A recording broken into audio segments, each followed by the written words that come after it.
एटा हला आमर कदली भंडा एटा लक्ष्य कर जार एक्सीरा होच्छी से एक्सीरा एको कौन करिवे ना सोरिष तेल दी पटे मारिकी तावार सेकिदेव सेकी देकी से एक्सीरा जगार भलिकी बांधी देकी राति रे सोई पड़ियो 12 घंटा भितर आपण एक्सीरा 80% कमिजिवो।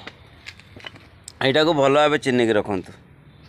आपण मिछ भावुवे बुझल कारण मु छोट थिला जो राइस मिल काम करूनी मत गोटे आदिवासी बुढ़ा बतई मु ता कथा भी पालन कर रही।